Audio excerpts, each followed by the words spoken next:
าพเจ้ารู้สึกเป็นเกียรติและมีความภาคภูมิใจเป็นอย่างยิ่งที่ได้ตั้งหน้าให้กระทรวงสาธารณสุขก็คือตั้งหน้าให้แก่คณะพิโศกปรับปรุงกฎหมายว่าด้วยยาและผลิตภัณฑ์การแพทย์ฉบับปรับปรุงเสนอเกี่ยวกับการปรับปรุงกฎหมายดังกล่าวต่อกองประชุมสมัยสามัญเทื่อที่9ของสภาแห่งชาติสุดที่9ในครั้งนี้การนำเสนอของข้าพเจ้ามี5เนื้อในต้นโตอันที่1เป็นสภาพการจัดตั้งปฏิบัติกฎหมายว่าด้วยยาและผลิตภัณฑ์การแพทย์ฉบับปรับปรุงปัญหาที่2เหตุผลและความจำเป็นในการปรับปรุงกฎหมายปัญหาที่3ขบวนการค้นคว้าปรับปรุงกฎหมายปัญหาที่4โครงประกอบและเนื้อในของร่างกฎหมายปัญหาที่5คาดคะเนผลได้รับปัญหาที่1ใหญ่สภาพรวมในการจัดตั้งปฏิบัติกฎหมายว่าด้วยยาและผลิตภัณฑ์การแพทย์ยาและผลิตภัณฑ์การแพทย์เป็นปัจจัยที่สำคัญที่สุดสำหรับเวียกงานสาธารณสุขในการป้องกันรักษาสุขภาพของมนุษย์ยาและผลิตภัณฑ์การแพทย์ที่นำใช้จะต้องรับประกันคุณภาพประสิทธิภาพและความปลอดภัยต่อผู้สวมใช้กฎหมายว่าด้วยยาและผลิตภัณฑ์การแพทย์ฉบับธรรมอิฐแม่นได้สร้างขึ้นในปี 2000 โดยถูกรับรองจากมติของสภาแห่งชาติฉบับเลขที่ 01 สพส ลงวันที่ 8 เมษายน ปี 2000 ภายหลังนำใช้มาได้ระยะหนึ่งได้มีการปรับปรุงใหม่โดยถูกรับรองจากสภาแห่งชาติฉบับเลขที่ 07 ลงวันที่ 21 ธันวาคม 2011 การปรับปรุงกฎหมายฉบับดังกล่าวนี้ถือว่าเป็นการปรับปรุงเทื่อที่ 3หลังจากนั้นเป็นต้นมาแขนงสาธารณสุขก็คือสังคมได้ถือเอาเป็นบนอิงในการจะตั้งปฏิบัติและคุ้มครองเวียกงานเกี่ยวกับยาและผลิตภัณฑ์การแพทย์พร้อมนั้นกระทรวงสาธารณสุขได้ออกนิติกรรมใต้กฎหมายฉบับนี้หลายกว่า20มือให้แก่การคุ้มครองการติดตามปัญหาที่2เหตุผลและความจำเป็นในการปรับปรุงกฎหมายยาและผลิตภัณฑ์การแพทย์เป็นเวียกหนึ่งที่กว้างขวางซึ่งความเอาทุกปัญหาที่เกี่ยวข้องกับคุณภาพประสิทธิภาพและความปลอดภัยการผลิตการนำเข้าการโจรจรจำหน่ายและการนำใช้ในทุกขงเขตเวียกงานอยู่ในแขนงสาธารณสุขดังนั้นการคุ้มครองยาและผลิตภัณฑ์การแพทย์เป็นการกวมเอาหลายธุรกิจหลายผลิตภัณฑ์เป็นต้นผลิตภัณฑ์ยาหลวงยาพื้นเมืองวัคซีนสเต็มเซลล์อุปกรณ์การแพทย์ผลิตภัณฑ์เสริมสุขภาพเครื่องสำอางเครื่องมือควบคุมเคมีอันตรายที่นำใช้ในครัวเรือนซึ่งผลิตภัณฑ์เหล่านี้จะต้องมีกฎหมายมีระเบียบการเครื่องมือและมีหน่วยงานคุ้มครองเฉพาะมีความเข้มแข็งทางด้านวิชาเฉพาะนับทางศูนย์กลางและท้องถิ่นในการปฏิบัติงานเพื่อรับประกันคุณภาพและความปลอดภัยให้แก่ผู้สวมใช้ผ่านการจัดตั้งปฏิบัติกฎหมายว่าด้วยยาและผลิตภัณฑ์การแพทย์ฉบับปรับปรุงครั้งที่2นี้และระเบียบการที่เกี่ยวข้องและอิงใส่การประเมินของสากลโดยเฉพาะเป็นการประเมินกฎหมายว่าด้วยยาและผลิตภัณฑ์การแพทย์ฉบับนำใช้ปัจจุบันเห็นว่ายังมีสิ่งท้าทายหลายสมควรเนื่องจากกฎหมายฉบับดังกล่าวแม้นได้รับการปรับปรุงและนำใช้มาหลายปีแล้วจึงเฮ็ดให้บางเนื้อในของกฎหมายบ่สอดคล้องกับสภาพในปัจจุบันบางเนื้อในยังบ่ทันกำหนดละเอียดชัดเจนและยังบ่ครบถ้วนยังมีช่องว่างที่มีความเสี่ยงต่อการจัดตั้งปฏิบัติเวียกงานรับประกันคุณภาพและความปลอดภัยจึงเฮ็ดให้บ่สามารถปฏิบัติเวียกงานที่จำเป็นและบังคับใช้ก็ยังบ่ทันเข้มแข็งนักแน่นจะตั้งปฏิบัติเวียกงานคุ้มครองยาและผลิตภัณฑ์การแพทย์ยังบ่ทันควบคุมเอาทุกปัญหาที่เกี่ยวข้องกับการรับประกันคุณภาพของยาและผลิตภัณฑ์การแพทย์ตามที่ได้กล่าวมานั้นฉะนั้นต้องได้มีการปรับปรุงกฎหมายฉบับดังกล่าวนี้เป็นครั้งที่3ปัญหาที่3การกฎหมายได้เนื้อหาจำนวน19ครั้งภายในสายแผนงานอาหารและยาเพื่อความเป็นเอกภาพภายในได้ภาคหมวดและมาตราต่างๆไม่ หลายสมควร จากฉบับเก่ามี 11 ภาค 6 หมวดและ 50 มาตรา ปัจจุบันเพิ่มขึ้นมาเป็น 12 ภาค 21 หมวดและ 114 มาตรา และได้รักษาไว้ 3 มาตรา ปรับปรุง 53 มาตรา เพิ่มเข้าใหม่จำนวน 58 มาตรา โดยรวมได้ปรับปรุงและเพิ่มใหม่เพื่อควบคุมเอาทุกผลิตภัณฑ์และแก้ไขปัญหาที่เป็นช่องว่างทุกปัญหาที่เกี่ยวข้องกับคุณภาพและความปลอดภัยและสอดคล้องตามสภาพการความเป็นจริงของภาคพื้นสากลรวมทางการประเมินขององค์การอนามัยโลกต่อกับกฎหมายฉบับดังกล่าวปัญหาที่ทางคณะพิจารณาเก็บกรรมค้นคว้าวิจัยที่เป็นแนวทางนโยบายกฎหมายระเบียบการและสุมหรือหลายครั้งเพื่อและเนื้อในของกฎหมายว่าด้วยยาและผลิตภัณฑ์การแพทย์จนสำเร็จห้างทำอิฐในต้นเดือนกุมภาพันธ์ปี 2025 ได้ดำเนินการทาบทามคำเห็นอย่างกว้างขวางต่อห้างกฎหมายว่าด้วยยาและผลิตภัณฑ์การแพทย์ทั้งขั้นศูนย์กลางและท้องถิ่นเอาลงเว็บไซต์ของกระทรวงสาธารณสุขเว็บไซต์จดหมายเหตุทางราชการลาว Official Gazette และจัดกองประชุมกวดกาความสอดคล้องทางด้านกฎหมายของห้างกฎหมายว่าด้วยยาและผลิตภัณฑ์การแพทย์ร่วมกับกระทรวงยุติธรรมในเดือนมีนาปี 2025 พร้อมทางเสนอห้างกฎหมายเข้าพิจารณาในกองประชุมรัฐบาลในเดือนเดียวกันซึ่งได้ปรับปรุงตามคำเห็นชี้นำของสมาชิกรัฐบาลแล้วเสนอต่อคณะประจำสภาแห่งชาติพิจารณาให้ทิศชี้นำปัญหาที่ 4 โครงประกอบและเนื้อในสำคัญของห้างกฎหมายโครงประกอบของห้างกฎหมายว่าด้วยยาและผลิตภัณฑ์การแพทย์ประกอบมี 12 หมวด 21 ภาค 114 มาตราซึ่งบางเนื้อในละเอียดคือดังนี้ภาคที่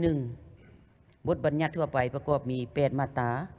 มาตราที่ 1 หามาตราที่ 8 ภาคที่ 2 บัญชีประเภทยาผลิตภัณฑ์การแพทย์ประกอบมี 7 หมวดมี 36 มาตราคือหมวดที่ 1 ยาหลวงหมวดที่ 2 ยาพื้นเมืองหมวดที่ 3 อุปกรณ์การแพทย์หมวดที่ 4 ผลิตภัณฑ์เสริมสุขภาพหมวดที่ 5 เครื่องสำอางหมวดใช้ในของเขตสาธารณสุขหมวดที่ 7 ผลิตภัณฑ์เคมีอันตรายที่นำใช้ในครัวเรือนและมาตราที่9หามาตราที่แม่นเริ่มแต่มาตราที่9หามาตราที่44เนาะภาคที่ 3 กิจการเกี่ยวกับยาและผลิตภัณฑ์การแพทย์ประกอบมี8 หมวด 30 มาตราคือหมวดที่ 1 การคุ้มครองยาและผลิตภัณฑ์การแพทย์หมวดที่ 2 การโฆษณายาและผลิตภัณฑ์การแพทย์หมวดที่ 3 การคุ้มครองราคายาและผลิตภัณฑ์การแพทย์ที่ของยาและผลิตภัณฑ์การแพทย์หมวดที่ 5 การช่วยเหลือการบริจาคยาและผลิตภัณฑ์การแพทย์หมวดที่ 6 การปกป้องทรัพย์สินทางปัญญาด้านยาและผลิตภัณฑ์การแพทย์หมวดที่ 7 การค้นคว้าทดลองด้านคลินิกหมวดที่ 8 การเฝ้าระวังผลสะท้อนของยาและผลิตภัณฑ์การแพทย์